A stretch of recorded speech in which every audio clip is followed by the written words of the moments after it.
नमस्कार दोस्तों, आज मैं आपको बैसाख कृष्ण पक्ष की बरूथनी एकादशी व्रत की कथा सुनाने जा रही हूँ। प्रेम से बोलिए विष्णु भगवान की जय हो। भगवान श्री कृष्ण ने कहा, हे पांडु नंदन, अब मैं तुम्हें बरूथनी एकादशी का व्रत का महात्म्य सुनाता हूँ, सुनिए। बैसाख के कृष्ण पक्ष की एकादशी का नाम बरूथनी एकादशी है। इसी बरूथनी एकादशी का व्रत करके महाराज मांधाता ने मोक्ष की प्राप्ति की थी और अनेकों धुंधुमार इत्यादि राजाओं ने इस एकादशी के व्रत को करके मुक्ति को प्राप्त किया था।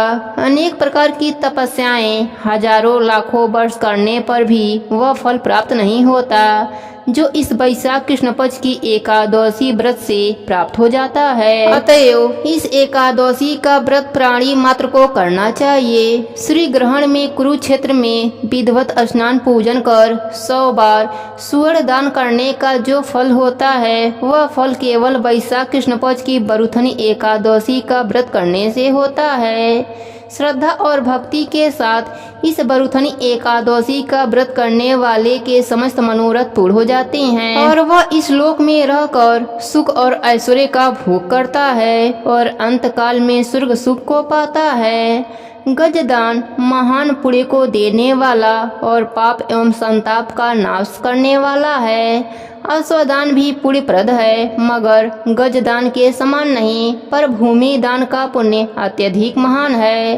उसकी तुलना में अश्वदान और गजदान एकदम तुच्छ है। भूमि दान से भी अधिक पुण्य फल तिल दान में है और तिल दान से अधिक हेम सुवर्ण दान में है और सुवर्ण दान से भी अधिक पुण्य अन्य दान में है। अन्य दान महान और अच्छे फलों को देने वाला है, इसके समान पुण्य संचय करने वाला अन्य कोई दान नहीं। तथापि भूमि ही माता स्वरूप है, यही सब पदार्थों को उत्पन्न कर जगत का पालन करती है और यही देवता दैत्य यक्ष गंधर्व एवं मनुष्यों को पालने वाली हैं। तथापि इससे भी अधिक और महान पुण्य अन्य दान में है, क्योंकि इससे भूखी आत्मा संतुष्ट हो आशीर्वाद देती है। यह दान यद्यपि पृथ्वी पर सर्वोपरि है, तथापि कन्यादान इससे भी अधिक पुण्यप्रद और मनोरथों को पूर्ण करने वाला है। मगर अन्य दान और कन्यादान से भी श्रेष्ठ विद्यादान है। यह दान धर्म अर्थ काम और मोक्ष को देने वाला है। बैसाख मास के कृष्ण पक्ष की बरूथनी नाम की एकादशी का व्रत करने वालों को यह सभी पुण्य फल अनायास ही प्राप्त हो जाता है।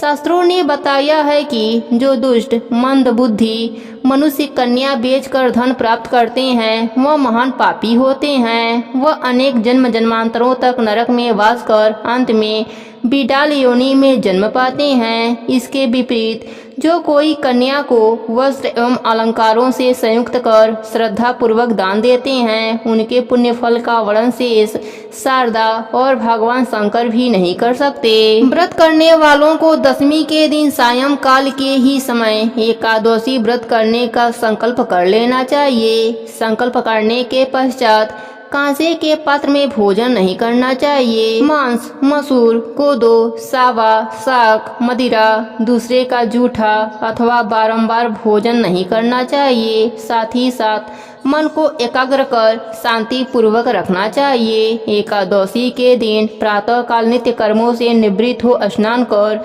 भगवान का पूजन एवं भजन करना चाहिए। किसी प्रकार के बुरे भावों को मन में न आने देना चाहिए, जैसे कुत्सित कार्य जुआ चोरी झूठ बोलना तथा मैथुन इत्यादि न करना चाहिए। शांति से सात्विक बुद्धि धारण कर भगवान का भोजन करना चाहिए। दिन एवं रात किसी भी समय निद्रा के वशीभूत नहीं होना चाहिए, बल्कि जागरण कर भगवान के सामने नित्य गीत आदि करके भगवान की आराधना एवं पूजन करना चाहिए। इस प्रकार बरूथनी एकादशी का व्रत करने वालों के सभी पाप नष्ट हो जाते हैं। बरूथनी एकादशी व्रत की प्राचीन कथा के अनुसार नर्मदा तट पर मांधाता नामक राजा राज्य करता था। वह अत्यंत ही दानशील और तपस्वी राजा था। एक दिन तपस्या करते समय एक जंगली भालू राजा मांधाता का पैर चबाने लगा। थोड़ी देर बाद भालू राजा को घसीटकर वन में ले गया। राजा घबराकर विष्णु भगवान से प्रार्थना करने लगा। भक्त की पुकार सुनकर भगवान विष्णु ने अपने सुदर्शन चक्र से भालू को मारकर अपने भक्त की रक्षा करी। भगवान विष्णु ने राजा मानधाता से कहा, हे वशिष्ठ, मथुरा में मेरी वाराह अवतार मूर्ति की पूजा बरुथनी एकादशी का व्रत रह कर करो। उसके प्रभाव से तुम पुनः अपने पैरों को प्राप्त कर सकोगे। यह तुम्हारा पूर्व जन्म का अपराध था। राजा ने इस व्रत को अपार श्रद्धा से किया तथा पैरों को पुनः प्राप्त कर लिया। भगवान कृष्ण पांडु नंदन से कहते हैं, इस कथा के पढ़ने एवं सुनने वालों को हजारों गोदान का फल प्राप्त होता है और अंतकाल में विष्णु लोक की प्राप्ति होती है। भगवान विष्णु के 10 अवतारों में से वाराह अवतार तीसरे अवतार में आता है। एक बार पृथ्वी जल में डूब चुकी थी और प्रलय का समय था। दूसरा युग आरंभ करने के लिए पृथ्वी को जल से बाहर आना आवश्यक था। ब्रह्मा जी ने देखा कि लोगों के रहने को धरती ही नहीं है। वह इस विषय में गंभीरता से सोच ही रहे थे और विष्णु भगवान का अवस्मरण कर रहे थे कि अचानक उनके नाक के छेदों में से अजीब सा जंतु निकला। वह अंगूठे के बराबर एक सफेद वाराह का बच्चा था। ब्रह्मा जी तुरंत समझ गए कि यह विष्णु भगवान का नया अवतार वराह है। वराह शीघ्र ही बड़ा होता गया और एक हाथी के बराबर हो गया। शीघ्र ही यह वाराह अवतार समुद्र में कूद गया और अपने थुथुन से पृथ्वी को ऊपर उठा लाया और तैरने लगा। दूसरी ओर हिरणाक्ष परेशान था कि देवता लोग उससे क्यों नहीं लड़ रहे हैं। वह समुद्र देवता वरुण के पास गया और उससे लड़ने को कहा, परंतु वरुण ने कहा, मैं शक्तिहीन हूँ, तुम भगवान विष्णु से क्यों नहीं लड़ते। उसी समय नारद वहाँ पहुँच गए। उन्होंने बताया, विष्णु भगवान वाराह के भेष में पानी के भीतर हैं। वे पानी में क्यों छिपे हैं। यह कहते हुए हिरणाक्ष पानी में कूद गया और चिल्लाने लगा, ओ कायर, मुझसे लड़। हालांकि वाराह भगवान चुप रहे। वे तैरते तैरते पृथ्वी को ठीक स्थान में रखना चाह रहे थे।